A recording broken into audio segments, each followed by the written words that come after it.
Hello, everyone, and welcome to the Rolldown, the TFT Esports podcast, where we talk about everything from the grassroots to the pro scene, from the couch to the crowd. And today we have a live show. We are currently live on Twitch, and so we'll get some live chat interaction, and we're going to be doing something very special later.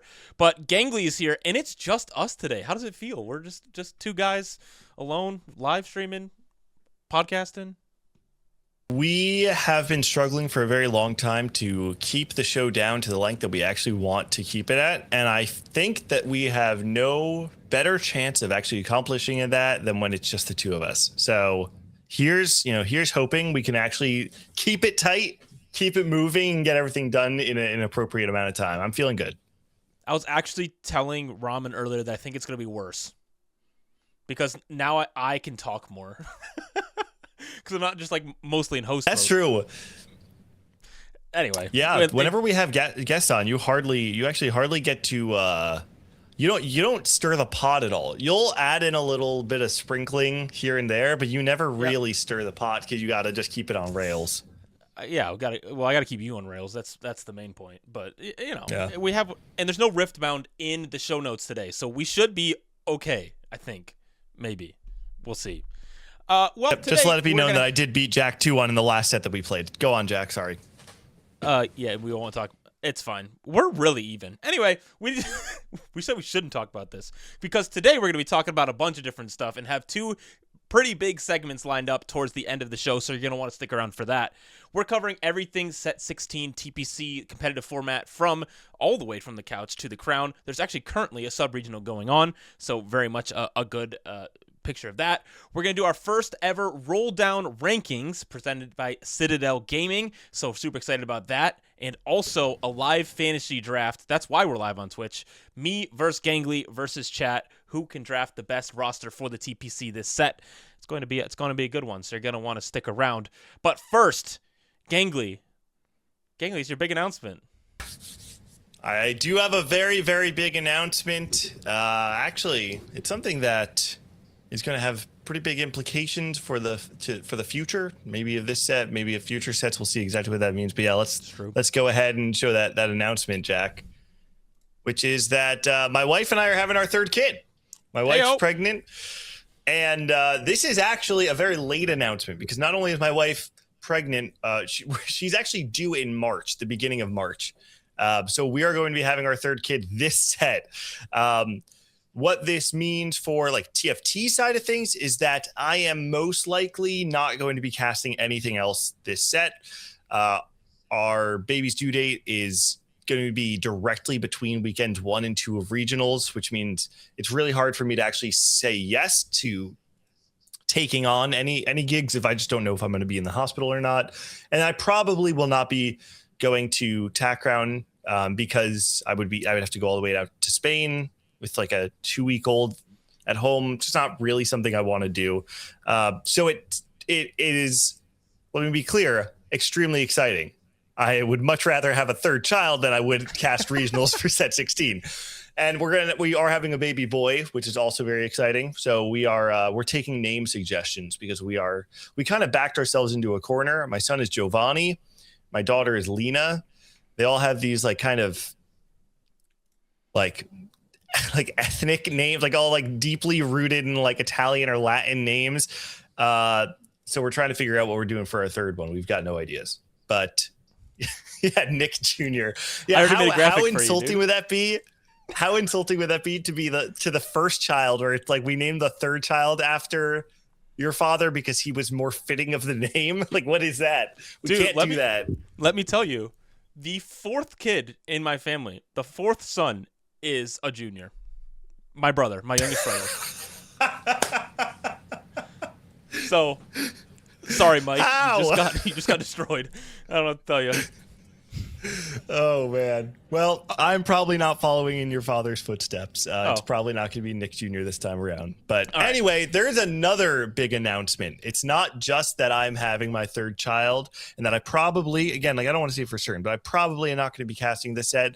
There's one other announcement that we're going to be talking about, and that is the Tri-State Invitational. Woo-hoo. If you followed the show for a while, you probably know that I co-founded the Tri-State TFT scene back in set 6, and we've been running tournaments since then. This past year, 2025, we ran an entire circuit, an online event circuit for the entirety of the year where people could earn qualifier points. And we got it to a point where by the end of the year, we had our rankings, and we've had 4 invited players and 12 qualified players who are going to be playing on land in New York City at the end of this month. We're still figuring out some details on what broadcast looks like, but there will be a stream. We're going for what is the cheapest way we can do something that feels like the summit. Obviously, it's really expensive to do this stuff, and we don't have any like giant funding behind us. So we are doing what we can to make this really cool. And I'm really, really excited to show off some of the things that we have in store. It's going to be a great time, a cool way to celebrate our best players and the players who earned their spot competing all set long. I will say I did sneak in toward the bottom end of the qualifier points. You're welcome. So if I can get myself to stop playing Riftbound and play more TFT, maybe you'll see me taking out some elite TPC players such as Dehua, Pakigam, Bosso Skills, all also competing there at the Invitational. So yeah, it'll be a lot of fun. That's January 24th and 25th. It'll all be streamed on the Tri-State TFT Twitch channel. It's going to be obviously a great watch, so make sure you guys all tune in for that. I will not be able to make it to this one, and nor was I invited because I wasn't good enough. So, and it is an invitational, so I can't just show up. You know, that's how this works. Correct. But yep. We're going to talk a ton about all the things happening in set 16 today because we're about to start and finally start. It feels like we've had a big break for the competitive season for TFT Esports because of Paris. There's a big delay there, and also the holiday break. This next week is when people come back from that break, and also we get to start all of the different things that are happening. And this is our Shurima Cup preview, which is the first TPC event of the 3 that are happening on the calendar. We'll see that the first one's January 9th through the 11th, Bilgewater Cup, January 30th through February 1st, and Demacia Cup, February 13th through the 15th. So the 3 big cups that send 3 people to the Tychuson's Crown, we'll be keeping an eye on that a ton. And these are just some really big tournaments. This is the second iteration of the TPC that we're really excited about because I think they've made it a little bit better. I think we continue to see how valuable this is and how much checkmate experience hype we get. It's just a great time. I agree that it feels like there has been a break, but it also at the same time feels like it has snuck up on us. Like, well, yeah. you and I were talking about it. We're like making plans for the show. We're talking about doing all this fantasy draft stuff, and then you message me. You're like, wait, we have to do this like right now. We were talking about this on like Monday or Tuesday, realizing we actually had no time. So yeah, I'm excited for everything to kick off again. Obviously, set 15 from a balance and set design standpoint, I think it did have a lot of things that were lacking. This set, I think, has been very, very refreshing gameplay wise. You know, we're kind of stuck in like this long patch right now that doesn't feel particularly amazing, but all things considered, like still relative to the sets that we've had for the rest of 2025, this is like such a breath of fresh air. So yeah, I'm excited to see what TPC actually looks like this set. Yeah, and some players are getting back from traveling because a lot of players stayed in Paris or they went to Japan or some of these other things that, maybe they're going to get back in the swing of things. They got a week. There's also a unique thing for this tournament specifically, the Shurima Cup, is that there's a patch on Wednesday and then the tournament's on Friday. So not only is it, hey, we had this 3-week patch and then we're going to have another patch right before the tournament. So honestly, your practice does matter because the tournament, the set's pretty complex with all the unlocks and stuff, but it's not the end of the world because everyone's playing on a new patch. So that's going to be a huge storyline going into it. Yeah, the new patch stuff, normally we have like the, but pre-TPC, you always had trials, which ended up being played on that like halfway cycle where it's like week 1 is played on one patch, week 2 is played on the other. And then TAC Cup would be the players watching, the players who are making AV trials, seeing what's working, and then they have the 1 week to prep. It obviously does throw a wrench in it when it's just the TPC players. But yeah, it's fine. And I think when players have played on one patch for this long, I imagine most of them would probably rather just get a new patch ASAP and just, let the meta change and find some way to build an edge quickly. Yeah, taking down T-Hex somehow would be probably Preeble's preference. So I'm sure that'll happen. We haven't quite seen what the patch looks like, but it's going to be a good one. And this is also the first high-level Tier 1 tournament this set. And so I'm very curious to see some of those optimizations. They kind of haven't been put at the forefront of people trying their really hardest to optimize everything. Obviously, you can watch streamers and figure some of that stuff out, but there hasn't been a Trials. There hasn't been a Tacticians Cup. This is the very first thing since Paris that we can look at and say, hey, we can learn a lot about this set and how to make it optimized. And I'm just really excited to watch. Yeah, totally agree. Well, let's talk a little bit more about this tournament and the format for this set. So this is the weekend format for the Shurima Cup. 32 tacticians players, and that is consistent of the same 32 throughout the whole set, qualifying to the TPC. On day one, all 6 games are played, reseeding every 2 games, and then they cut 8 players moving on to day 2. And then day 2 is where a bunch of the eliminations happen. It's very similar to last set. I think it's the exact same. Nick, is it? It is the exact same. From what I can tell, it doesn't look like there's any difference. The only thing that is different that is worth talking about is the fact that before, the only way to make it to Worlds was by winning the tournament or by qualifying in through regionals. And the one thing that they added is the Soju clause, where now if you have the most, what is the term? Qualifier points? Pro points. Actual pro points. If you have the highest number of pro points at the end of the regular season, or does it include regionals actually? At the end of the regular season, I believe. At the end of the regular season, the player with the most comes pro out of points. Here. So okay, yep.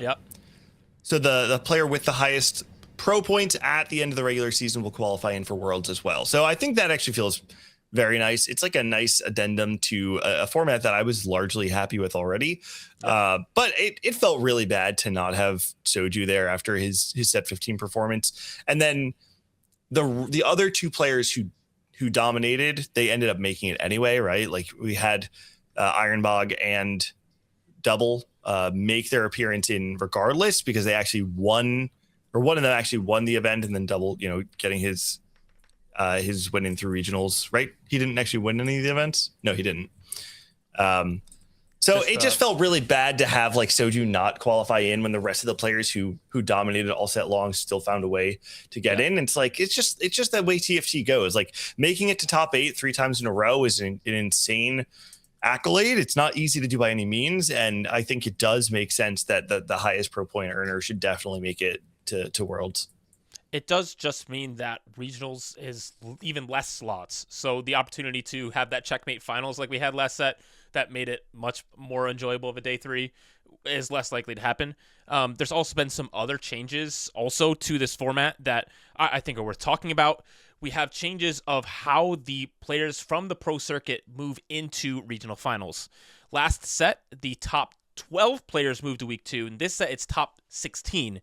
And so fighting for that top half for them is going to be the most important thing because it auto-qualifies you for the next set. So a little bit less punishing for those in the TPC this set to try and create more of those storylines. But I think it makes more sense with the way that people qualified last set was much different than it was for the first time around, where it's just make regionals, you get in. And this makes a lot more sense. Yeah, I think I like this. I'm going to say I like this change tentatively. The only concern I have, and I don't think we're going to see this the same way this set, but we had a lot of players last set who were just kind of checked out and not really trying. And this set's a little there's an asterisk around this set because I do think there are a lot of players who aren't as engaged, but it's the holidays. It's right. Okay to not be engaged, to take a couple weeks off. And if that does mean that these TPC players have a little bit more of a safety net, then that is great. What I don't want to see though is the bottom 8 of the TPC look like players who just don't deserve to be there.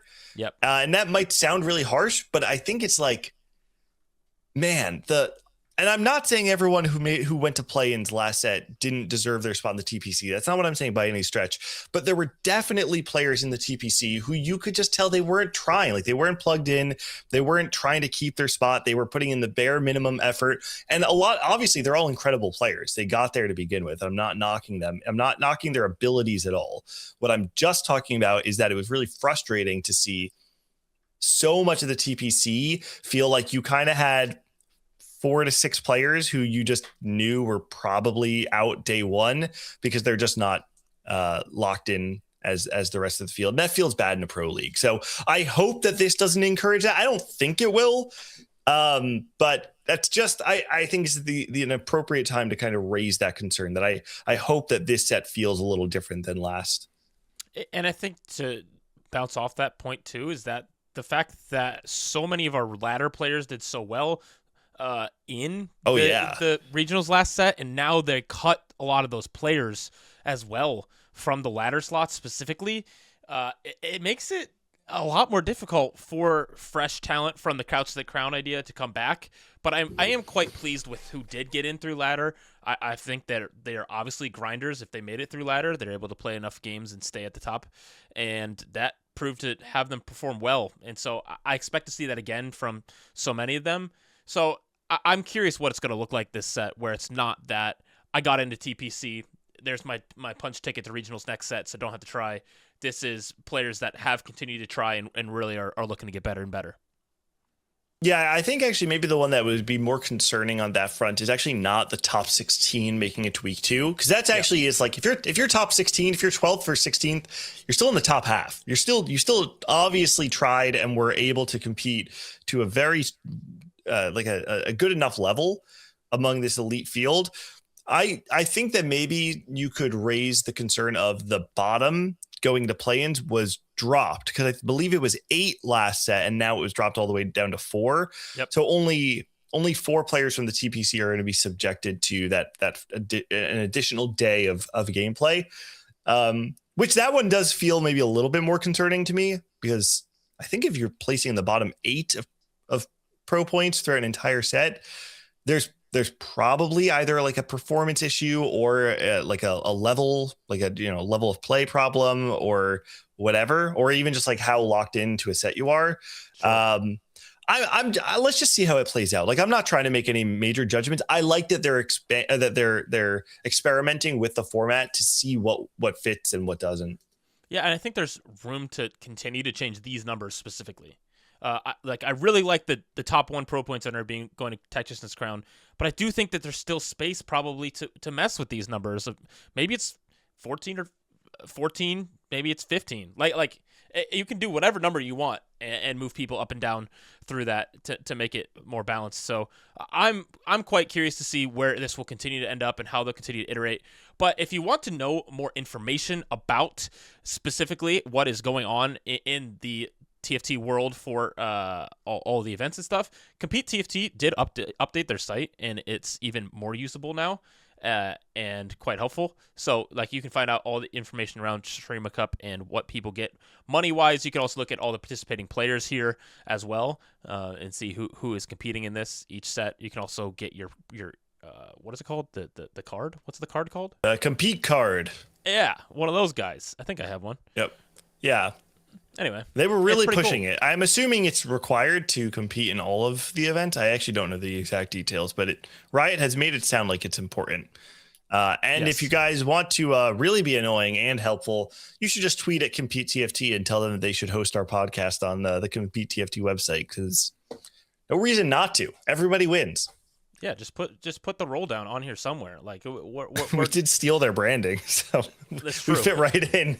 We base it off that, so it just makes sense that we should be on there. But without further ado, I think it's time, Nick, to walk into the biggest part of our preview for not only this first tournament, but for this set. So we have this is a big announcement, Nick. This is not only one of our first times doing this segment, but also we have our first sponsor. We do. Okay. So hold on. Where do we start with this, Jack? Because there's a lot to break down. Because this is a big announcement. We talked about this very briefly on Twitter, kind of alluding to the power rankings making a return. Let's just start maybe with a bit of history, and then you can kind of guide us through to our new sponsor coming in. So back in set 6, Frodan and Bryce Blum, two of the pioneers of competitive TFT in North America, started Don't Talk If You Don't Know, which was a power ranking podcast. They had a panel of top players, content creators, community figures who would rank players and make a top 15. And it was probably the best product competitive TFT has ever had. And I sorely miss Bryce. Obviously, like what he brought to the scene is something that no one else has ever been able to replicate. His, I mean, just way with words, his ability to break down the game in real time at a super high level while not being as plugged in as he wanted to be. His understanding of rising talent, of story, his interest in the game, like it just, I really, really miss Bryce. And of course, Frodan has done more for this scene than maybe anyone apart from Mort Dog, but it really sucked to not have Don't Talk If You Don't Know. And Jack and I talked about doing the rankings again after Philip started them with set 15. And so we wanted to take a shot at it. And so we are introducing the Rolldown Rankings starting in set 16. And this ranking system is a little bit different, Jack. It is. I guess we should talk about how it works, but first maybe we should talk about Citadel, who's going to be coming alongside us to sponsor the Rolldown Rankings presented by Citadel Gaming. And we're really, really excited to have someone coming on board and partnering with us for this segment. Yeah, this is something that we've dreamed about for a little bit, but Citadel is an esports org that just has been doing a ton for the TFT community and is showing it once again by supporting our podcast. They have a talented competitive roster. You guys know them, Marcel P. and Robin Songs probably being the two most forefront, being in the TPC. And it's just a major focus for them to continue to create more opportunities and events for the TFT community. And so if you want to be a part of that growing community, you can follow them on socials. You can join their Discord. I'm in their Discord every day. Spoilers, one of my roles with them is to help them grow their community because they continue to double down on TFT. So, and if you don't do that, they will fire me. So please. It's in our contract. It's in our contract. It's in Twitch chat right now. It's also going to be in the description of the show. So once again, thank you to Citadel for sponsoring the Rolldown Rankings this season. And we're super excited about what this all looks like. And Nick, let's talk about this before we actually show the rankings, because I don't remember what the next slide is. I don't want to show anything yet. Is the next slide completely blank or no? No, it's the bottom 8. Okay. So let's just talk about how this ranking works and how it is different than Don't Talk If You Don't Know. In Don't Talk If You Don't Know, we didn't have the TPC. We had infinite players to rank. And so we wanted to take a different approach to it. Rather than ranking players 1 to 15, we are taking the entirety of the TPC and we are allowing the TPC players alongside invited panelists to rate every single player on a scale from 1 to 10. So this is way more similar to like a star rating, or even if you think of like the 2K games or any sports games where like players have like a rating assigned to certain skills. We're not doing specific skills. We're just doing like a general rating for each player. So this is all 32 players of the TPC rated on a scale from 1 to 10. And the fun thing about this is that it's not a panel of like 8 people. What is our total number, Jack? It's like 40 people invited. 40 people invited. I think we got 34 responses, which is really good. Really good. Yeah. Honestly. We have all 32 players in the TPC were invited. And they showed up and really filled this out, as well as 8 guest slots. 2 of them are me and Nick. Should I leak these? Do people care? Yeah, we can leak them. I think it's fun. Okay. People should know. Yeah, me and Gangly, Frodan, obviously.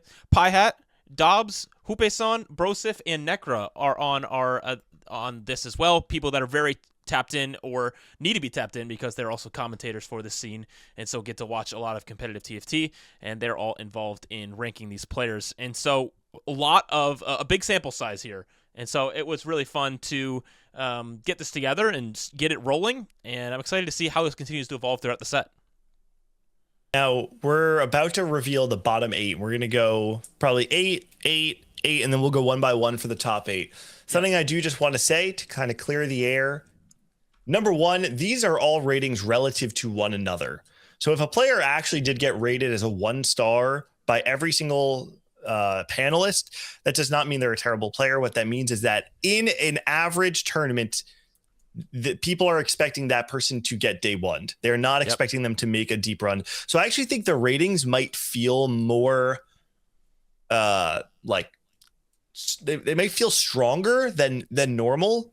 And I think even the tiers would kind of reflect that, where like you would never put someone in an F tier if you're making a tier list, but these numbers are going to reflect players as if they're in an actual F tier, because it's just the perception of how far people think they are on average going to make it in a tournament. And it doesn't mean that they're bad. It just talks about them relative to the most elite field that the Americas has to offer.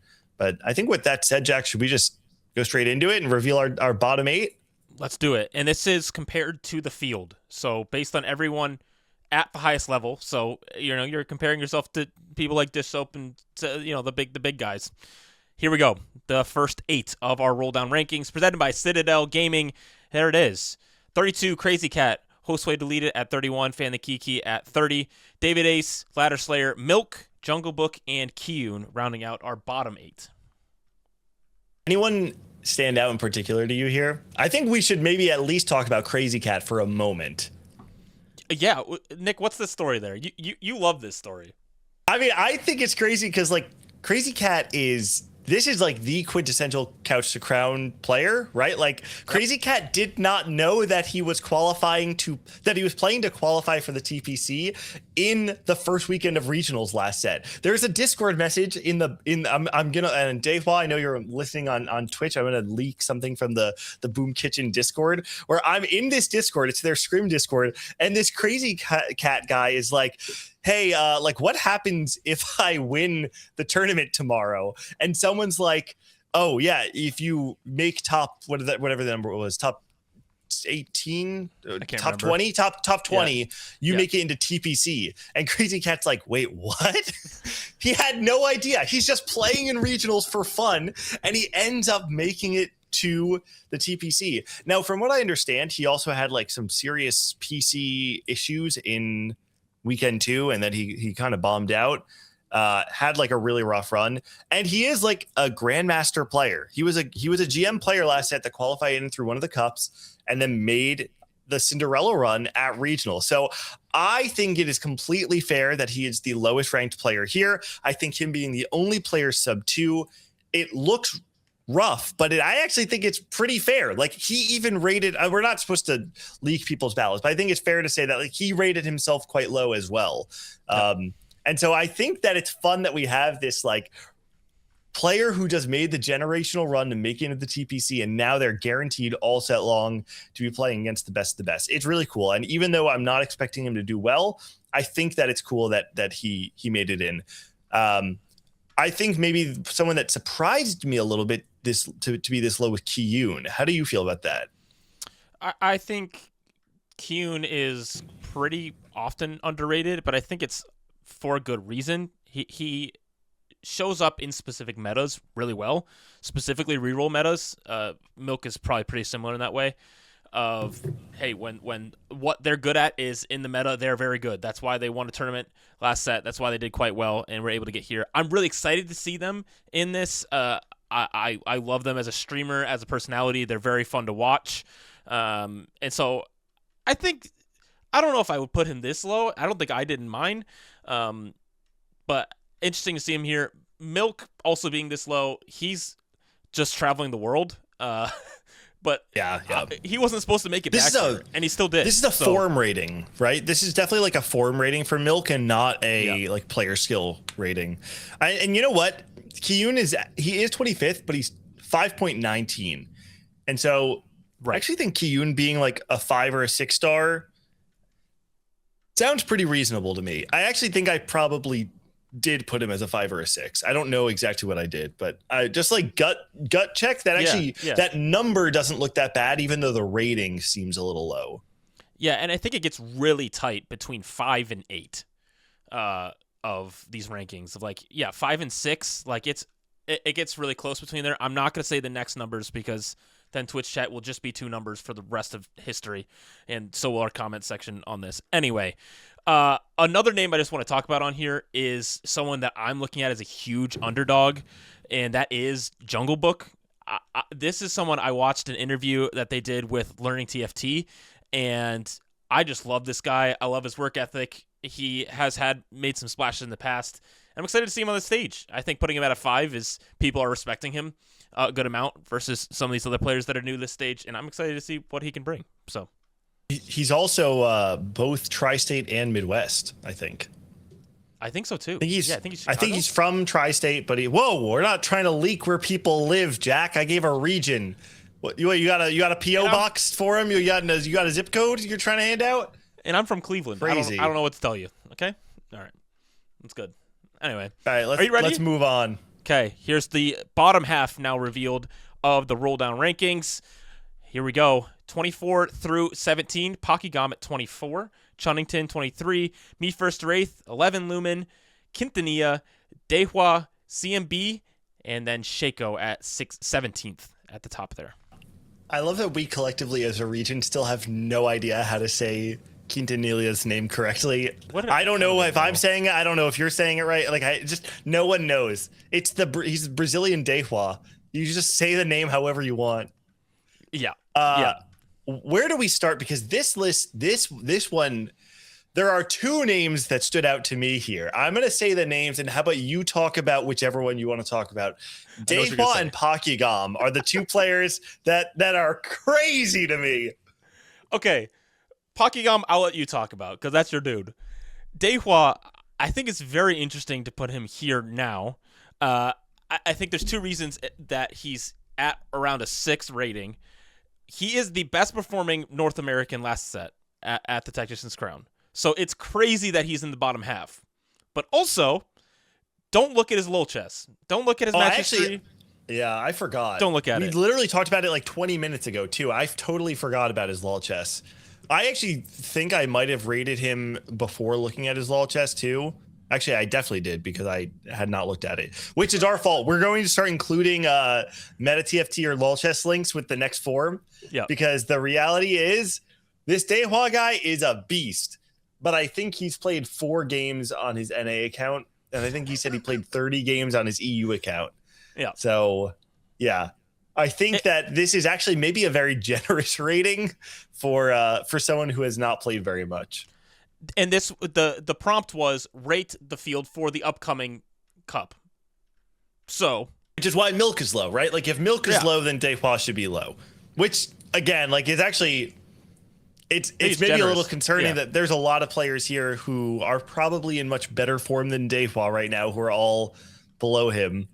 But who knows? This Dehua guy is he's a genius. This guy is like a PhD, student or whatever. He's working on his PhD and probably like some crazy computer thing. This guy can do anything he puts his mind to. I believe it. Also, he's got access to Broseph.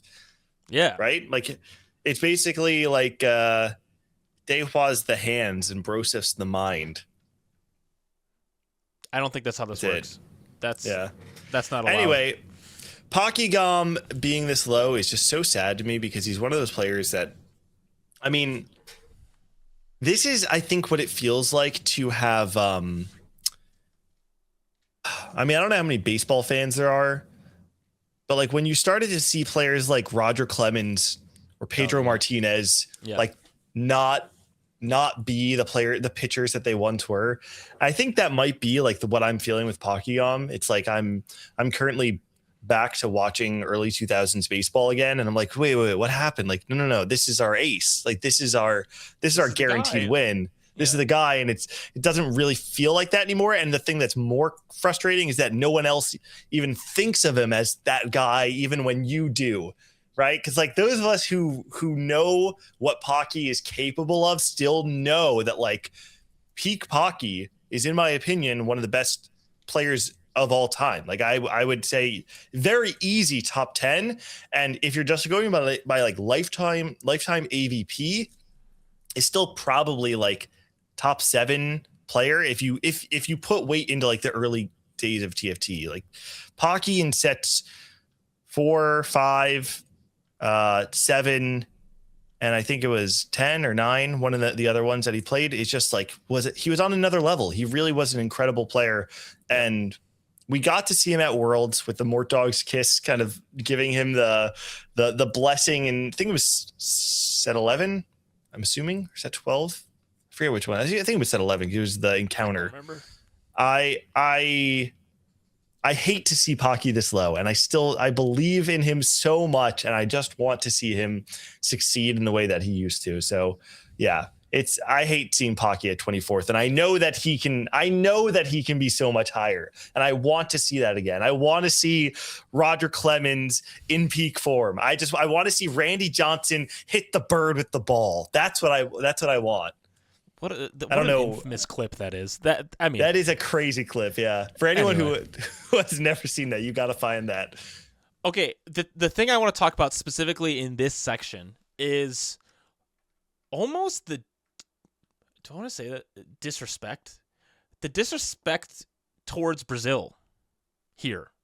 Shaco, CMB, and Quintanilla all here in this lower half where they were the best America's players last set.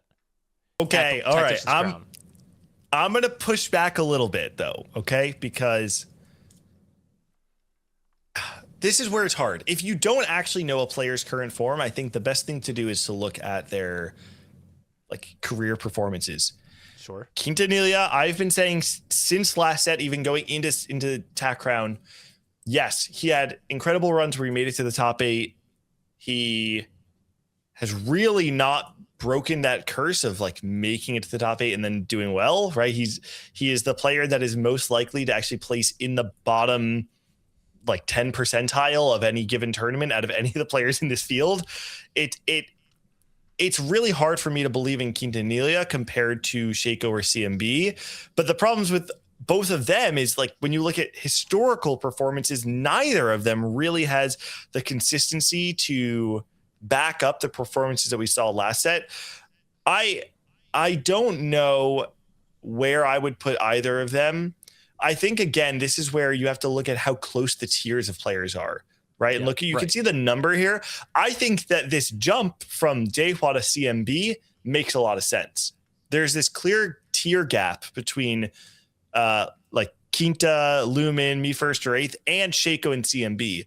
And even though it's just 17th and 18th versus 20th or 21st, that gap itself represented in the number is way more telling of how people see them. Yeah, and I think it's important to keep that in mind because the gap between Shaco and Kiyun is not even a whole point, right? Like between 17 and 25 is so incredibly close, and I don't think it gets much bigger of a gap either between the next top 8. Also, anything else we need to talk about here before we move on? No, I don't think so. Okay, here we go. Let's look at the next top 8. It will be JD Zelensky, our first player in the top half, Bob Zera, Bobster, Bosso Skills, Ripple, Spencer, K3 Soju at 10, and Darth Noob at 9. Yeah, this is actually, I think, a pretty reasonable list all around. And again, let's talk about the tiers here, because you can see how this number changes from 17. So it's like 15, 16, 17 are all relatively close. Bobzera, JD, Shaco, CMB. And I think that's a pretty respectable grouping of players. I think that's all pretty fair. Bobzera is living in this tier of his own. And then you have Bosso and Bobster, which I think is actually pretty lore-wise is a perfect grouping. It's two players that are very, very form dependent. Bobster is like this... almost, he feels like a secret weapon where like you kind of wait and he waits until nobody believes in him and then he just pops off, and then he kind of like plays quietly in the shadows until people stop believing him again, and then he pops off again. And then Bosso, you could argue, is maybe like an overrated player if you compare his performances compared to his perceived skill.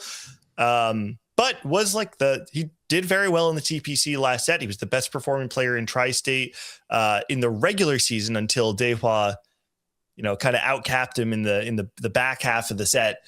But I actually think Bosso sitting in 13th I think it says a lot about like how people perceive him, and I really hope to see his TPC set continue with the success he found last set, because I think 13th is a pretty good number. The gap here between 9th and 12th though is pretty big. Darth sitting at 7.4 feels way more like this is people saying that Darth is a contender for top 8, like significantly more than Soju or Spencer are. Yeah, I mean, obviously between Darth and Soju is a huge gap, and we'll talk about that in a second. But it is very interesting of how between 5 and 6, there's so many of these different players that are sitting right there. Like, yeah, these are good players. Like when they're informed, they're good.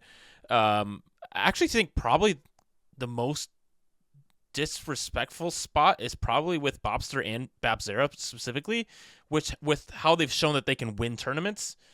Both of them having multiple big tournament wins to their name is something that I think I would respect a little bit more on this list as far as rating them.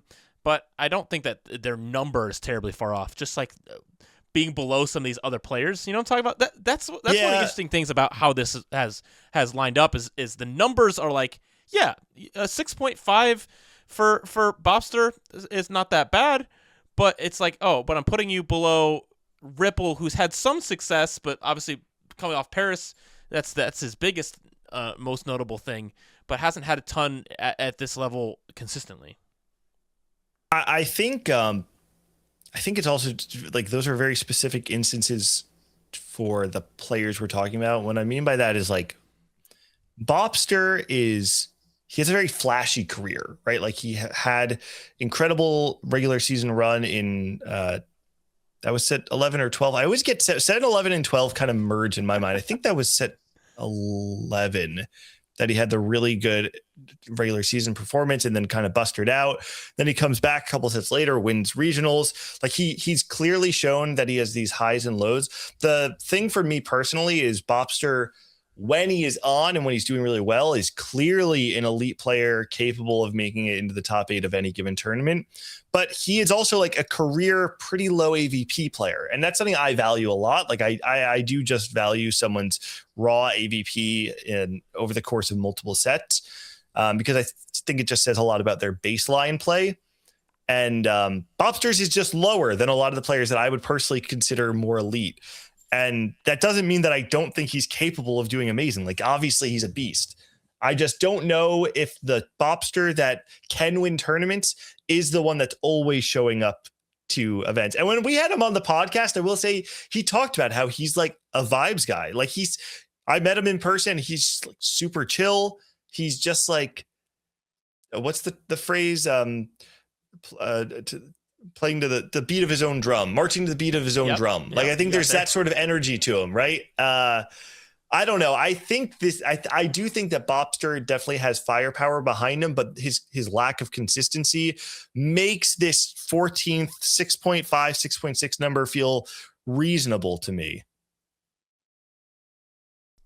I don't. And also, people are saying I'm slandering Bobster, and let me just make it clear. I feel like I am not slandering him at all. I feel like I am saying kind things. He's clearly capable of doing great things. I just don't know that he's always appearing to be in form. And I think the stats of his career since at 11 are evidence of that. Like, this isn't slander. I believe in Bobster. I just don't know if he's always showing up in proper form. Didn't we literally do an apology episode for this guy? Yeah, exactly. Yeah, like I'm not doing another one. I can't do another one. I know. We can't do that anymore, man. It's fine. We're sorry. And I think you should be rated higher as far as the number goes. But that's all right, because this is a lot of people polling this. But I think some of this stuff can be like bulletin board material for people too, of like we can just supply a good bit of motivation, and I'm excited to see if this fires people up and they pop off and blame us for rating them too low, because that's fair. But also, it wasn't just us, so you can't really get that mad. So you could. It's fine. That is very true. Yeah, keep in mind, there's 34 people actually submitted their ballots. So Yeah, now he's in as far chat. as you guys know, Look what you did. I put Bobster as 10. I put Bobster as 10 out of 10. Best player in the TPC, and no one can prove otherwise because we're not releasing the ballots. This guy's just straight up lying. It's fine. It's fine. Anyway, that is our top 3/4 of this list. One thing quickly before we move on, we should talk about 10 and 9.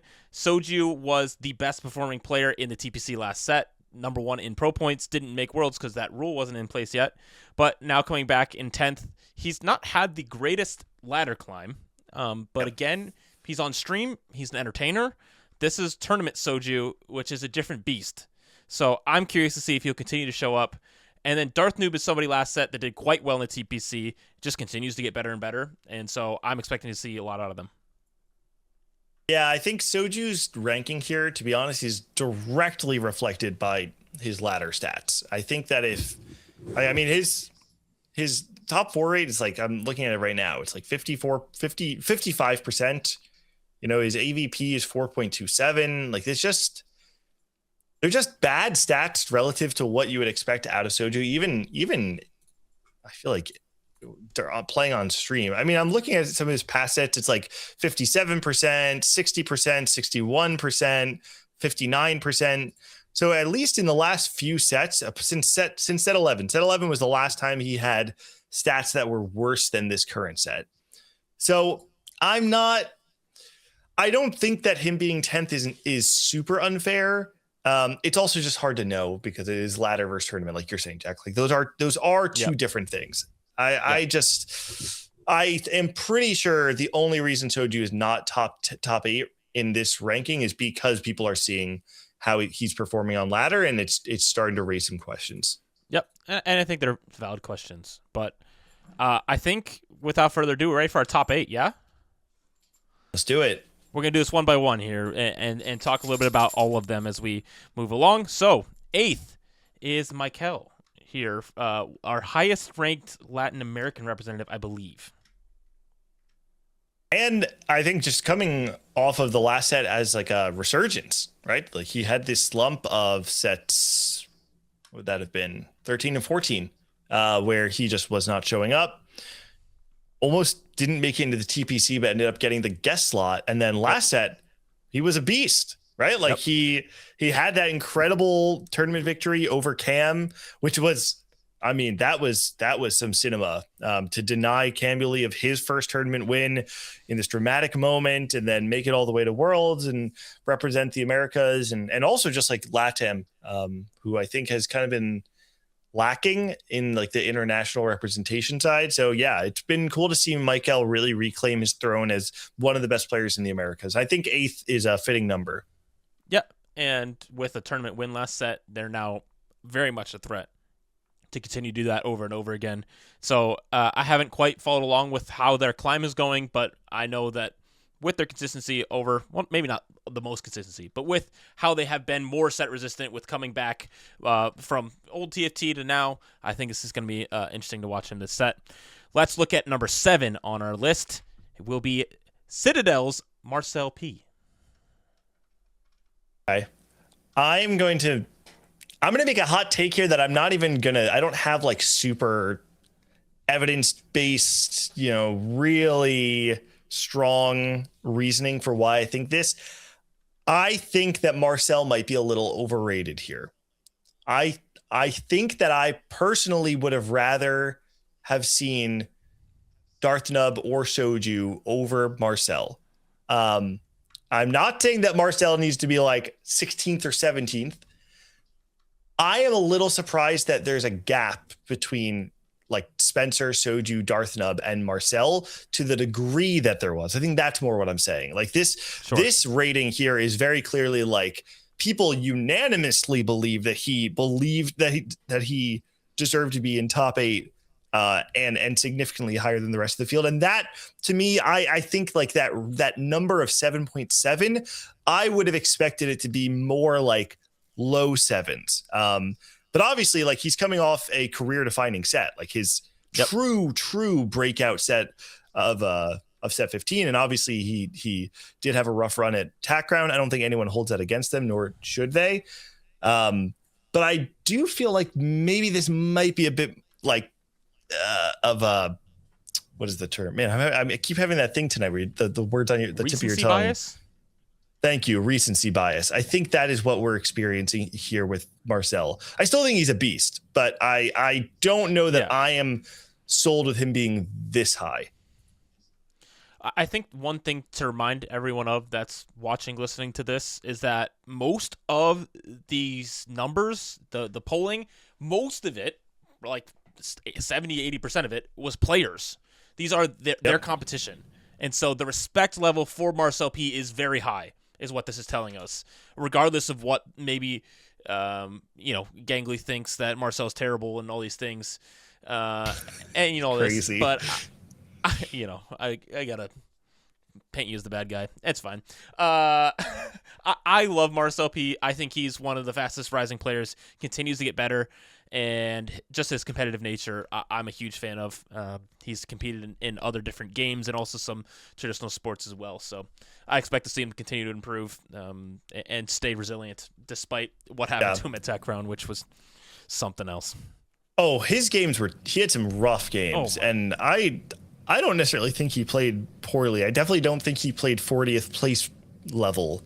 I think he had some really hard spots and took some gambles that didn't pan out. And I do want to make it clear, Marcel is one of the players in the TPC that I'm most rooting for. Just having a little bit of time to talk to him at Worlds. When I couldn't really talk very much at all, but in the bit that I have been able to engage with Marcel and having him on the show, he's just really, really cool guy. Super down to earth. And I think he is very cognizant of the privileged position he's in of being able to play TFT at such a high level and be in the TPC, and just seems very, just aware of how cool this thing is, and he doesn't take it for granted. And I really appreciate that. Even the whole thing of Broseph going out to Tack Crown with them and stuff. And I really do hope to see Marcel do well. Yeah, 100%. All right, let's keep moving. Number 6 on the Rolldown Rankings is another Citadel player, Robin Songs at 7.9 rating here in 6th. Oh, man. Robin in 6th is... Robin is probably the hardest player to ever feel like you're ranking him accurately. Because, again, it's if you look at just results... You should probably, he is a big 4 level player, right? It should be, if you're just looking at results, it should be Weijin, Dishsoap, Setsuko, and Robin, no doubt. And yet, time after time, we constantly put Robin in a tier below that, where it actually feels like he's fighting to stay in the relevant race of that highest level. So I don't know how I feel about Robin. I also am not exactly sure about his current form, though. Do you know? I know he continues to still study alone and traveled a bit. It didn't stream too much. I'm not sure how good of a form he is in right now, but as we've said so many times in the show, he is the most set resistant player, regardless of what's happening. He continues to show up at any tournament he is in and does well, surprisingly to most.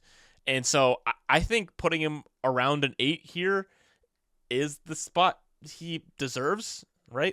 He's just always I could win this whole thing, regardless of where you think I am. But I don't know. This set, I don't know if this play style, this set really applies to how he likes to play. But again, the meta will continue to change, and we don't really know because it's going to be a one-day patch for the Shurima Cup. Yeah. I think time will tell with Robin. I think 6 is it's good enough for now. Citadel 6-7, followed by the 5th rating on our Rolldown Rankings, is Prestivant at an 8.35. Big gap between these two as far as the rating goes, and also starting our top 5. And Prestivant had I want to say a quiet set last set, but it wasn't quiet in the sense that it was like poor in any sense. It was fine. Like he had a very reasonable set last set. And he just didn't do anything that really like made a splash. I mean, I don't know. I could look it up, but I'm pretty sure he was top 16 in all of the events last set. Let me see. Prest event, TFT. I'm gonna look this up real quick. I'm pretty sure he was top 16 or at least close to that in all the events. Yeah, I mean, he went 4th, 11th, 15th, 14th in the 4 events he competed in. Battle Academia being the first that he was, he went the furthest in. And I think Prest event was kind of this number 4 for a while, right? Where you had like the big 3, and then everyone was kind of looking at Prest event when he was the best player in North America to have never made it to the World Championship. Then he goes to World, and there's the whole Shatorin debacle that we don't need to go into. But there came another player that started to rival that reign that Prestevin kind of was known for, and was when it seemed like Prestevin was pushing into the top 3, there was someone else who kind of swooped in and kind of stole that thunder from him, who I imagine is probably our number 4. Is there anything else you wanted to say about Prestevin before we show that one? Many people declare him as one of the hardest workers in TFT, and so I think it's just a matter of time when he starts winning things and won't stop. But we keep saying that about this next player too, which is rank 4 on our rankings, is Gangly. One of my favorite players, like in the TPC as well. I think Gangly, like his string of dominance since set 11 has been incredible to see. I mean, he is I forget the number. We've talked about this number for a while too, but like the number of top 16s that he's found since set 11, it is significantly over 50%. To be clear, I think it's something like it's like 70% of the tournaments he's competed in since set 11, he's placed top 16. The only thing he really has left right now is to win a tournament and to win Worlds, because I feel like everything else that he has done is very clearly cemented him as one of the best players in our region. And he also did maybe the hardest thing in TFT to do, which was that he won a tri-state tournament. He won the TC4 online qualifier way back in set 9 to win a free trip out to TC4, which definitely happened, was definitely a real tournament that happened and that we finished. It was not subject to internet issues, but no, I think I think Cam has very quickly become a main character in the Americas, especially in North America. And I'm excited to see him, continue to compete in the TPC. He has been defined as the fastest rising stock in North America, but he's reached it. Like it's like if you didn't buy NVIDIA, 2 years ago, the stock's already there. It is very clearly, some people might even say this is low for him as far as like his most recent tournament form and just how he performs, is especially in tournament, has been very, very good. So 4 being at an 8.6 basically, it is very high. People very much are respecting Gangly at this rating, but it's time for our top 3. Wait. Oh, I have a question for you though, because I want to put you on the spot, because you always make me stand out on a ledge and say things that people get mad at. I want to know if you think Cam should be top 3. I would put him in third. Is he the 4th? You'd put him in 3rd? I would put him over this next person. Okay. All right. Well, let's reveal it, because I think I agree with you if the next person is the person I'm thinking of. Yeah. And the next person at rank 3 is Setsuko, who's at an 8.87 here, almost a 9. This guy, people putting a lot of respect on his name. Yeah. And I do agree with you. I think that Cam should be 3rd. I think if we're just looking at performance since set 11, obviously the big asterisk of Setsuko was right after he started popping off and had this crazy run of sets 8 and 9. He started getting banned and didn't get a complete set of TFT for multiple sets in a row, and so that kind of warped the picture we had of Setsuko. But I do think that, like, if we're just looking at performances, it's hard for me to actually put Setsuko over Gangly. And I think Gangly might be getting snubbed with this rating. That said, Setsuko is one of those players that he just has the aura around him that is very hard to ignore. When you see him in tournament, when you see him on the ladder, like, you are afraid of what he's capable of. And it's very evident by all the players in the TPC who are rating Setsuko higher that there's still a lot of success of respect put behind Setsuko's name. And so, yeah, I think it makes sense that we still have this clear big three in the Americas, but I think that Gangly is very, very quickly catching up. And I would not be surprised if by the end of this set, Gangly is in the top three and not sitting in fourth. Yep. I think the biggest thing that people look at, specifically this set with Setsuko, is Fast 9 is very good. And he is the best, one of the best Fast 9 win-out players in the world. And so the set probably plays a little bit more into his favor as far as playstyle goes. So going into the first cup, he would be someone that I would look at to win a lot of games in the first TPC event. So the rating as far as form goes, I can see why lots of people put him up high because of how the set it is, centered around getting to level 9 and playing those strong units. So top 2, I think we can guess who's less in this list, but it is Dish Soap and Wage Iverson for spoilers for who is top 1 and 2. I think I'm going to reveal them both at the same time because, yes, at that point, we'll be able to see numbers and compare the two. But let's see who is number 1 on the list, and that will be Dish Soap, but boy, is it close. It is close, and it also is a gap between Dish Soap, Wage, and then Setsuko, to the point where actually, people talk about this big three, and if you're just listening to the podcast version of it, it's 9.55 for Dish Soap, 9.43 for Wage, then it jumps all the way down to 8.87 for Setsuko. So the gap between Wage, Iverson, and Setsuko is essentially the same gap between Setsuko and Prestevin, right? Yep. So that's third all the way down to fifth, and then if you go down more in the rankings, you could see some other large gaps that have that like 0.5 delta. But Dish Soap taking first over Wasian surprises me a little bit. Both of these players having, I think, kind of just weird sets. Neither one of them like actually having like different types of sets. Dish Soap having a worse regular season and then barely misses it, right? Like finishes just outside the finish line at regionals, could have made it back to Worlds to continue the streak. And Wasian having a better regular season, making it into that top 8 of pro, or top 12 of pro points. And then if I remember correctly, he kind of bombed out at regionals in that second weekend. I think he went out day 1. He did. Yeah. So both of which had a very weird set, and it was not the large scale dominance that we would expect out of either of them.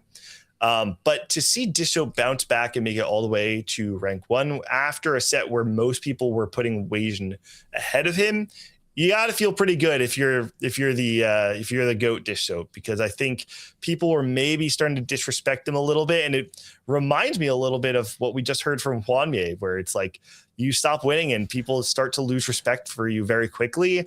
And Dish Soap, even though that disrespect might have just been being ranked number 2 instead of number 1, I imagine it feels pretty good to be back on top where he probably does belong.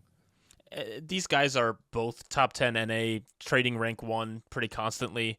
Both of these players are people that you watch if you want to learn more about the set. And I think the respect obviously is given because what these numbers say is that everyone either ranked them a 9 or a 10, basically, at a 9.5 for both of them, if you round that way. And so these are the guys that we look at as the best players in the Americas, and it's not really close, right? It's 1A, 1B, Dish Soap and Wasian. Wasian, though, does not have the resume that Dish Soap does, as Dish Soap's the 2-time Tactician's Crown winner.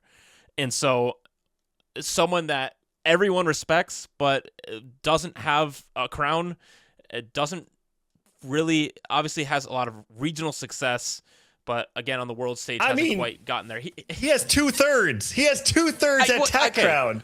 Compared to Dish Soap, which yes, compared to Dish Soap, yes. I mean, that's not a fair comparison, probably. No, I think what you're saying is fair, because compared to Dystopia, it is very hard for anyone to even be in that conversation. Yeah. But I do think it's very easy to forget the person who goes second place.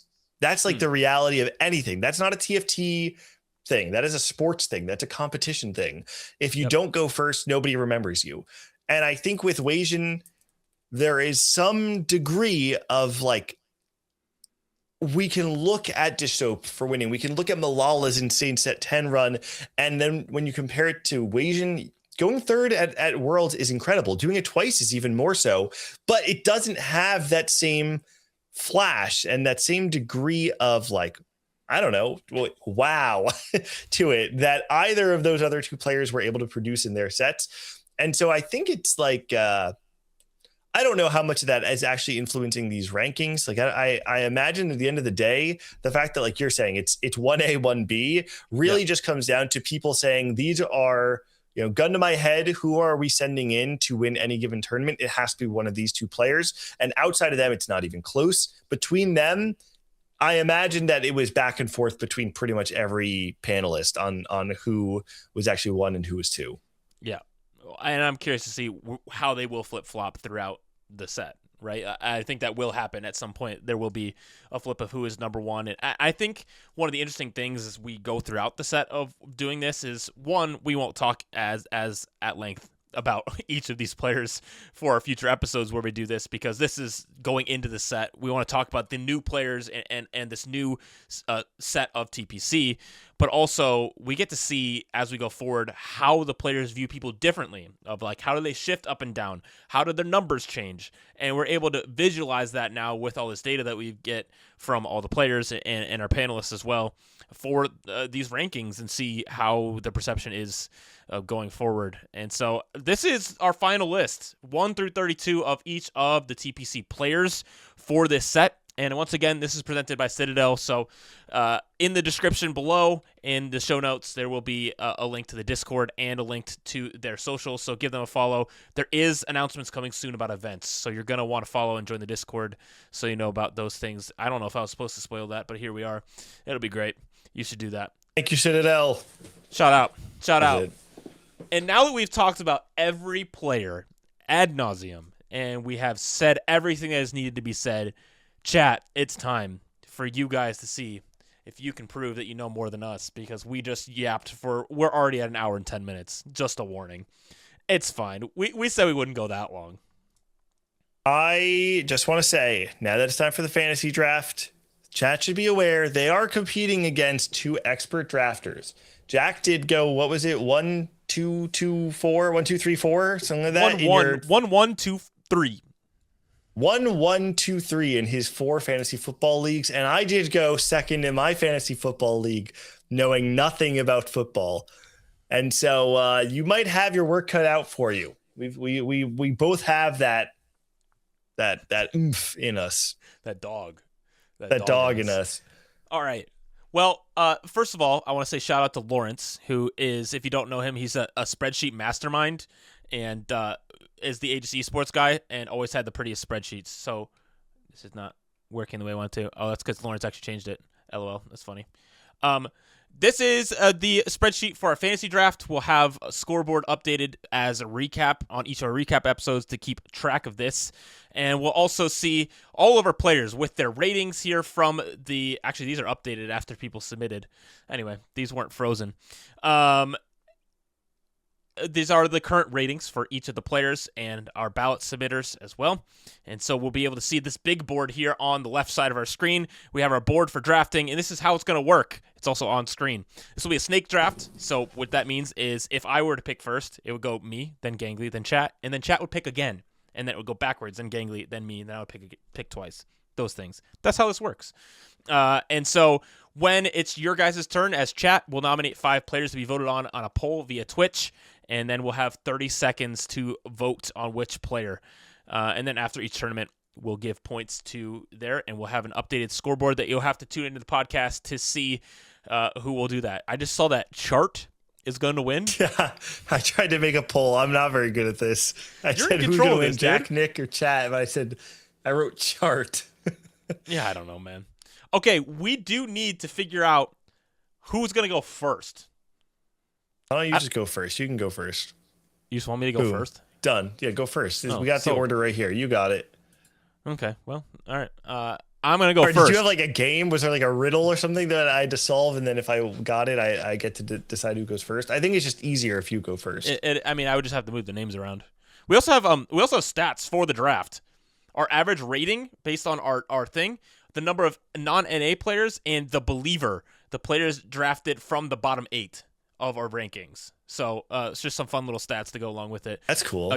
Again, shout out Lawrence. This guy's great. Yeah, shout out to Lawrence. Hey, that's awesome. I know. I'm going to take, with my first pick, I'm going to take Dish Soap. I can't ignore the 2-time and leave him on the board for longer than one pick. So he's on my team. He's on my squad. Oh, man. Okay, this is where like it the gets NFL interesting. draft sound effects. You know what I'm saying? That would have been sick. I am going to talk through this real quick. This is the whole set. Yes. This is not just for one cup. You're keeping your roster correct. for the whole TPC. All right, so I'm between two players. I'm between Wajan and Cam, and I'm pretty sure whoever I don't take, I am not getting. So I'm going to shake things up a bit, and to double down on our apology episode, I'm going to say that Cam Billy is coming with me all set long. Okay. There we go. Camberley off the board here at pick 2. Crazy. All right. So now the way that this works is chat needs to they need to what's the word that we used? They have to nominate players. So in chat right now, you guys need to put some players that you want to see in this poll, and then I'm gonna make a poll. Unless it's like really obvious that they're like all saying one person, you know. Nomination. We got 3. Can Okay, you tell me so who they are? Yeah, Wajan Iverson, Robin Songs, Marcel P is all I'm seeing right now. You guys have up to 5 nominees. That's all I've seen so far. Wajan, That's it. Marcel, Wajan, Robin. Yep. Setsuko now on the list, and Dehua. Setsuko. Yep. Okay. There you go. All right, you guys. Wajan You guys get. Okay, here we go. Poll the poll is is running. Don't vote in it. And do we? Oh yes, that's a good point. Don't vote. Do we take the top 2, or do we have to do another poll for their second vote?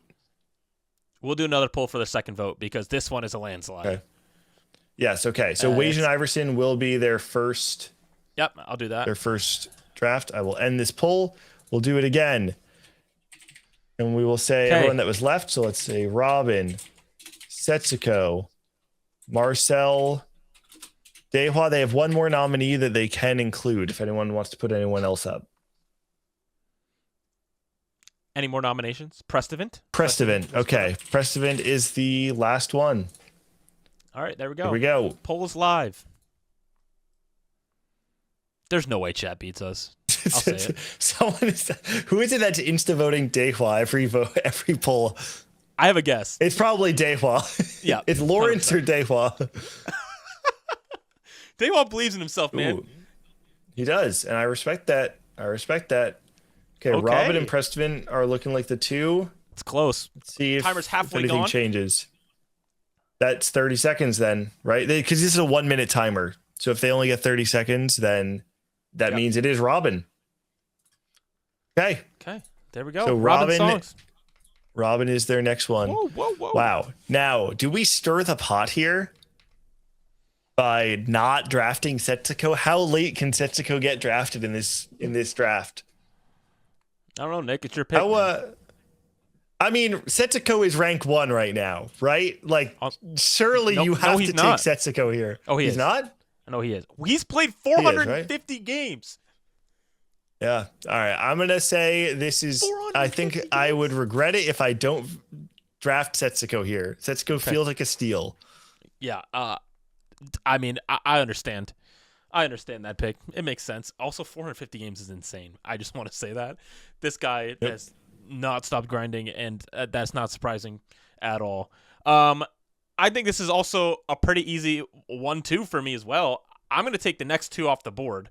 I'm very much a believer in Preston. I think he will do great this set, continues to work hard. And I'm also just a big believer in Marcel P. So I'm going to take him both those at the turn, and I feel real good about that. Okay. Interesting spot. So this is where the ratings start to diverge a bit. Michael is the one player that really stands out. So it's Darthnub as well. I'm tempted to take neither of them. Ooh. I'm going to be honest. I'm tempted to take neither of them for a player who I believe this is their last set going full time before they enter the workforce again. I hope that my understanding of that is correct, because I believe this is Ripple's last set that he's going to be playing to the same degree that he was. And I hope I'm not baiting myself by saying this, but I really think that Ripple, when Ripple is like, I mean, I've said this for a long time. I've said Ripple, that when he's playing at his peak, is like a top 8 player, super easy. The question is, do I believe that he's a top 8 player more often than Darthnub is, or Michael? That's a little close, because I used to be a giant Darthnub hater, and I stopped doing that. You did. But did I actually stop doing that is the question, right?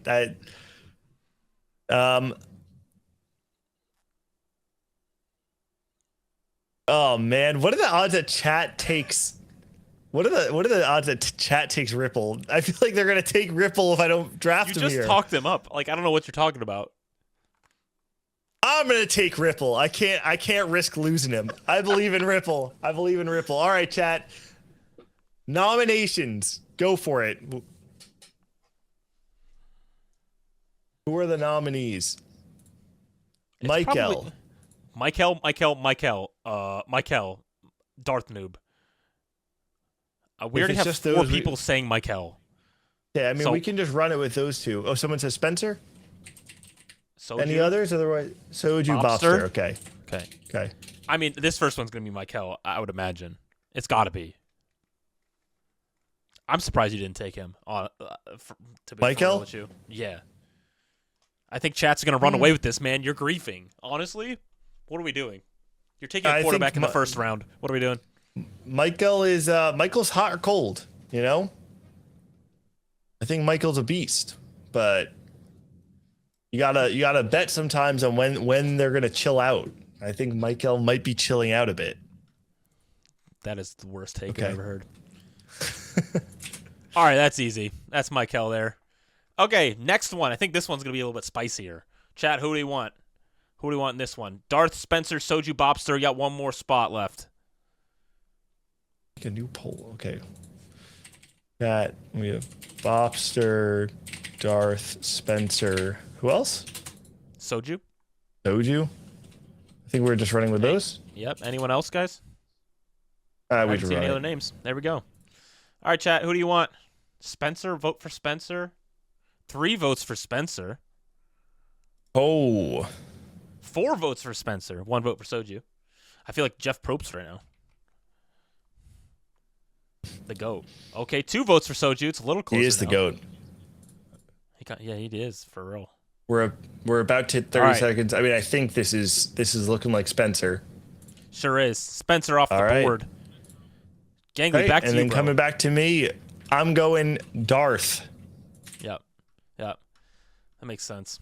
That checks out. I am going to believe that these Brazilian players will fall back to me, because I want some of them, but I'm not going to pick them right now, because I think that's griefing my content team, because I want Soju for sure. That guy's coming home with me. Yep. And then we've had both these guys on the show. But also, okay, no, I'm taking Bobster. I'm done. Bro, I wanted Bobster. I wanted him. You don't even believe in that guy. You don't even believe in him. Nope. That's mine. It's crazy. No, Clement doesn't believe in him. You should have seen what Clement was saying in chat about this guy earlier. Dude. Oh man. This guy's a stats Andy. Victim of statistics. Also, Bobster. Okay, here's the thing. Ready? The real question. Oh, actually, I can't say anything. I actually cannot. Oh, frick. I can't give chat any ideas. No. Don't help them. Look at their squad, I can't dude. say anything. Who are we taking here?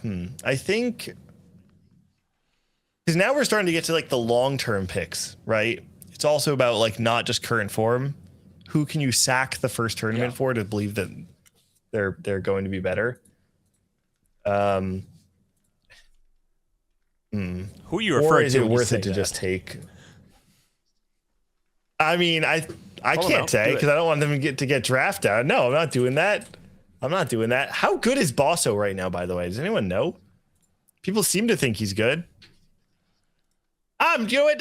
If I go this entire thing and I'm not drafting tri-state players, like that's actually so troll. I'm drafting Bosso. Okay. Yep. I knew I should have put a chat. draft clock into this sheet, says Lawrence. All right. It looks like Dank Memes is nominating Lumen. Yep. Who else Yeah, is getting Lumen on the- nominated? Who else we want, chat? JD. Agreed. Okay. JD. Shaco. And Shaco. Dewa. And Babzera. Okay.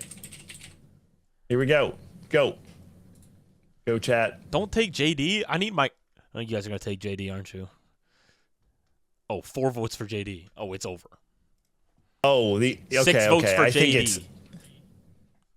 All right. I think it's next over. One. JD's 7. gone. Yeah. It's not even close. All right. End poll. New What do we poll. want in there? Lumen. Man, Chad's team What is else, good. Who else did they say? Shaco. Dewa. Opzera. Dehua. Lumen. Anyone else? Lumen. I had who's next? Lumen. So Lumen, Shaco, Bobzera, Dehua. Let's just send it. CMB. Add CMB. Okay. Nope, that's fine. Oh.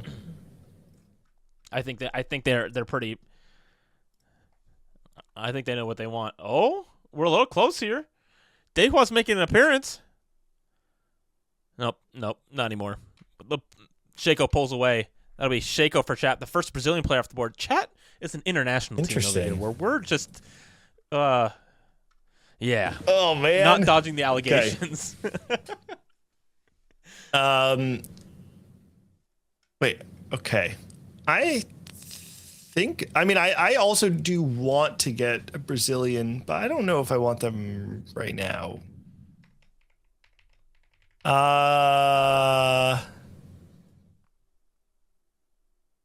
Okay. I see. There's a timer. Okay. Who am I taking? I'm tempted to take Dayflaw here and just sack the first tournament because I know he's coming back in form later. Dayflaw wants to make it to Worlds. I know that. He wants to go. He wants the three-peat. He really wants it. And do I believe he can learn in a week? It's going to be a new patch. Everyone's on even ground. No, it's actually. Oh gosh.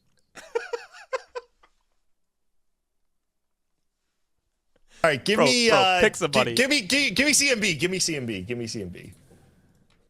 CMB off the board. I mean, easy Babzera pickup here, but I have to think about this one. Okay, this is the Brazilian row, by the way. Round 6 was BR off the top. True. Yep. Is it time? Is it time to be crazy? It's time. Yeah, it's time to ult. Do it. Okay, in fantasy football, there's this concept of your guy. You got to go get your guy. Okay? And I have a guy in this TPC.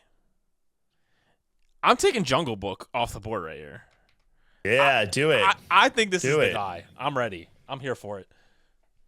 Okay, so I want to draft Lumen, but I just checked and he hasn't played in a week.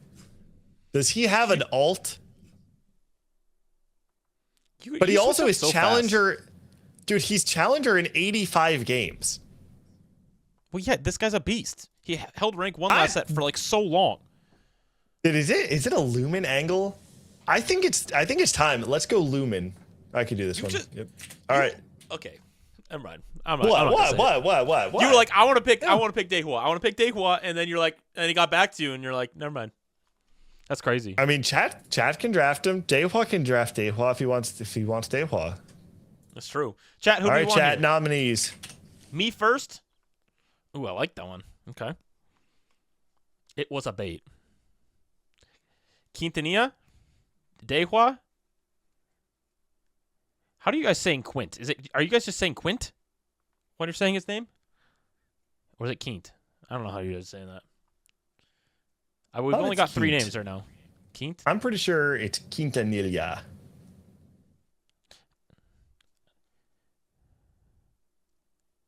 Should we pick you? Be honest.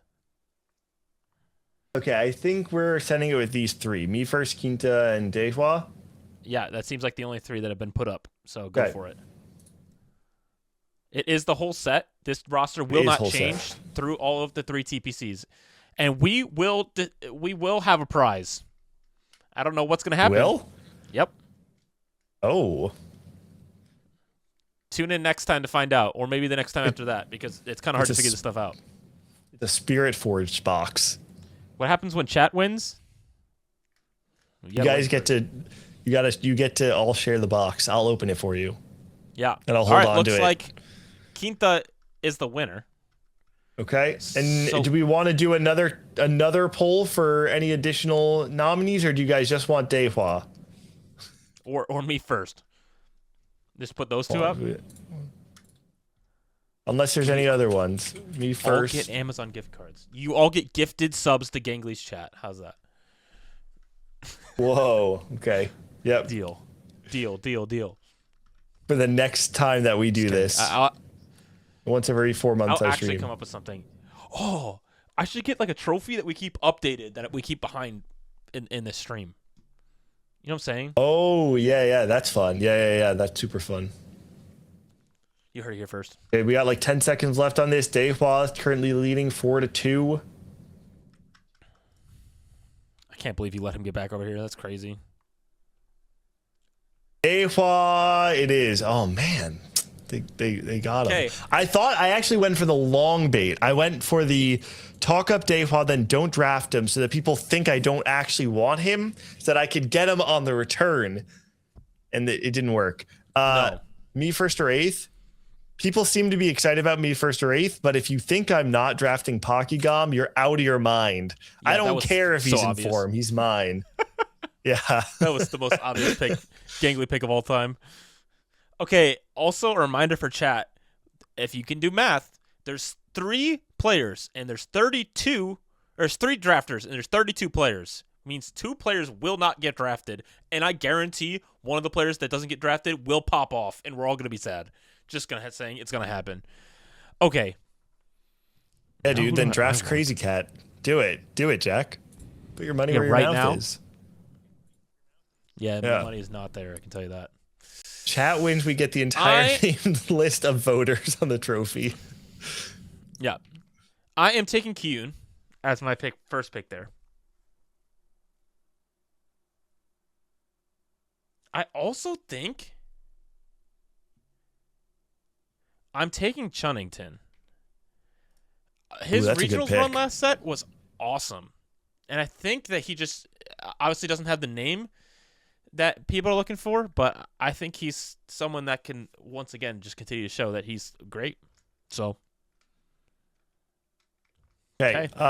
Didn't Milk tweet saying, as soon as I get home I'm playing TFT nonstop? That's all I'm ever gonna do? He did tweet that. I'm pretty sure he said that. I think like it's kind of crazy that Milk is going this late, right? Like this is insane that this is his rating. I don't care if this guy has played 0 games of the set. I don't care if I'm sacking set 1 of the tournament, 1 of the set. I think Milk is an obvious pick.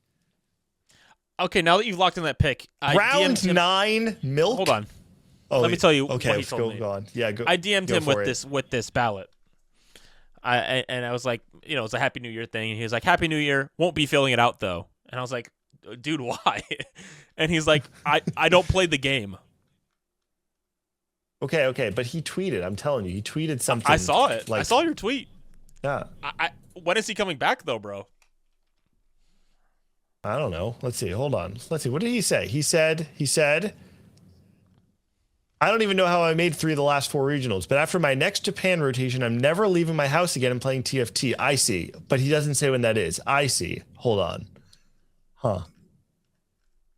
It's fine. I'm sure it's fine. All right, the nominees are coming in. Who did they say? Me first, Ladder Slayer, David Ace. But it looks like they're very in favor of me first. Looks like it is. All right, chat. Polls up. Ladder Slayer apostrophe.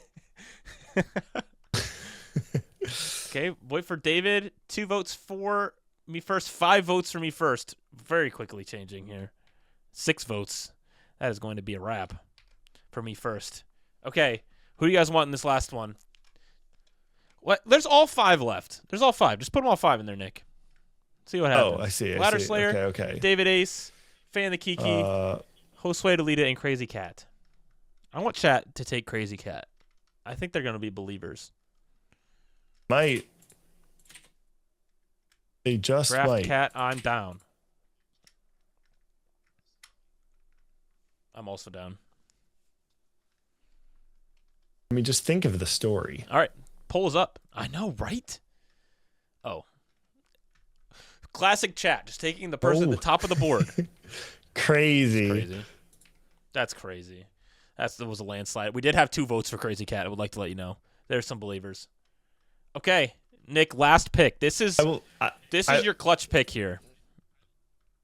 I will say Crazy Cat is Masters right now, I think. So I really wish I could take the Crazy Cat pick. I don't know if I don't know if it would be in my favor. Fan the Kiki, I mean, I do think that it's between these top 2, David and Fan. I wish I was a bigger believer in David. I'm not a huge believer in David, but I'm also not a huge believer in Fan the Kiki. If I had to choose one of them, oh man, do I really want to be the person who drafted the most North Americans? The only person to have no LATAM representation on their team? How do I want to be remembered? I want to be remembered as a winner, and I'm going David Ace. That is crazy. That you are loading up a crazy bias roster. Fan the Kiki is definitely coming home over here. Dude, okay, hold on. I'm pretty sure chat's gonna clear us, dude. Their team looks pretty good. It does look pretty good. Wajan, Robin, Michael, Spencer, JD, Shaco, Quintanilla, Dayfoff, first or 8th Ladder Slayer. Okay. Let's okay, chat, give us a tier list. Whose team is better? Me, Jack, or you? Okay, here, let's do another poll. Mine is better. Mine is way better than yours. That's actually that's insane that you think that. Yours is Jack, so bad. Nick, chat. Dude, my team is crazy. My team is insane. What? You think my team is bad because you don't think Ripple is good. You think Ripple is worse than Soju. You think Ripple is worse than Marcel, and I think you're wrong. Look at my top 6, bro. This is what you did, dude. You loaded up Twitch and you looked at the top streamers. You don't even know if they play the game. You just see that they're the big streamers. You think they're all fancy, and you just took them for clout. I'm here in the trenches. I'm out there in the field. I got Bosso skills. I got Darthnub. These are humble farmers working the fields. They don't need your money, Mr. Moneybags. Dishop's got the company behind him. He's playing with stocks. Ripple, Darthnu, Bosso, Lumen? You think Lumen should be going round 7? Crazy. Okay, but chat. And it looks like, dude. I mean, yeah, chat's definitely clearing us. Chat's totally clearing us.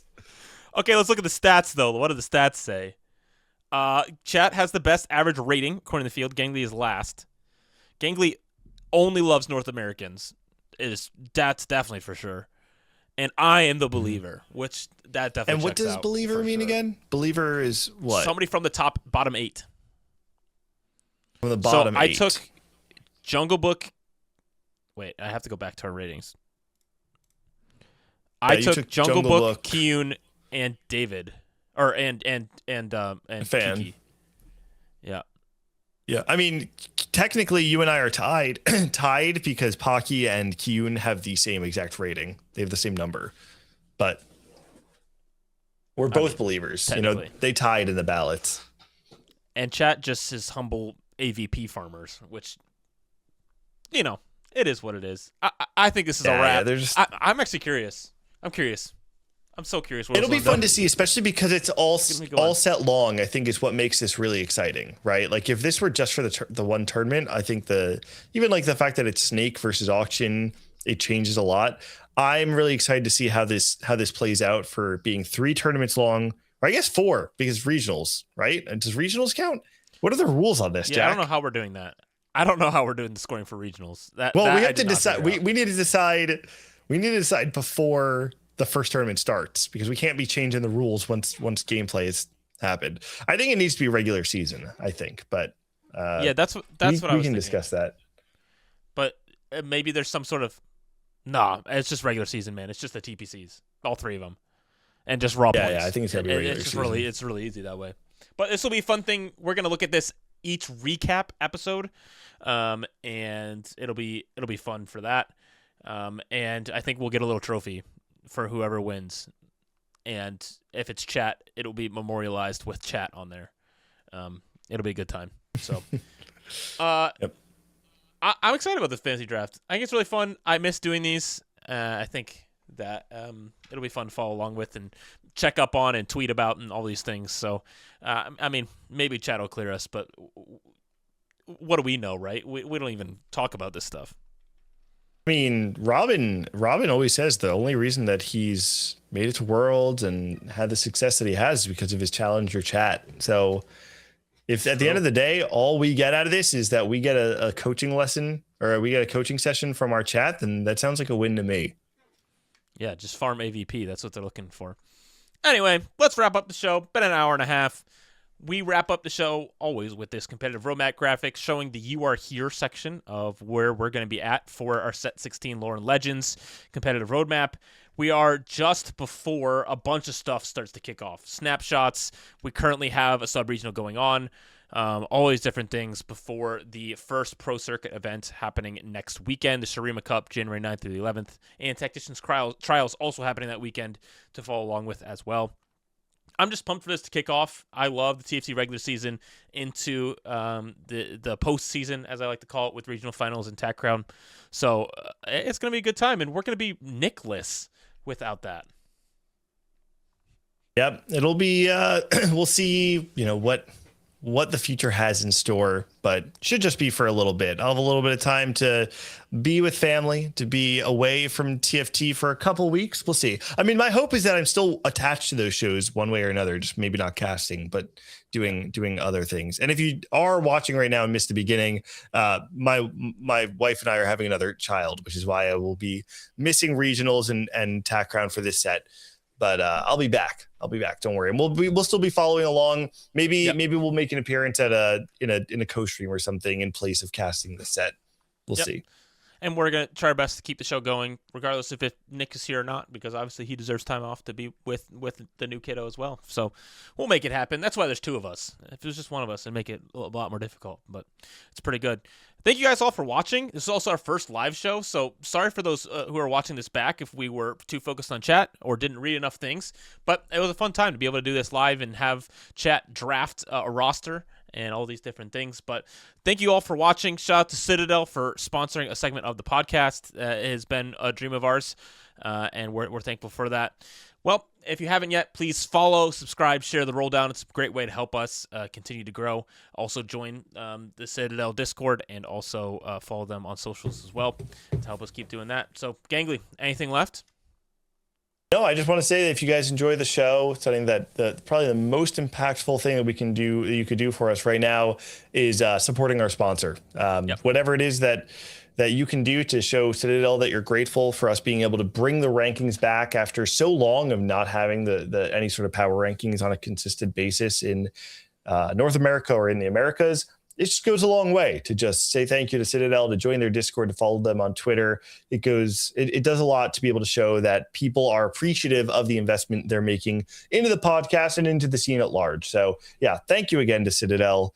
Jack is obviously way more interconnected with them than I am. I don't know them on like a personal level, but I am really grateful for them supporting the show and allowing us to do this in even I would say like a more responsible way. For Jack and I spend more time doing the things that we love, that are passions, but also do take up a good amount of time out of our weeks. So much time.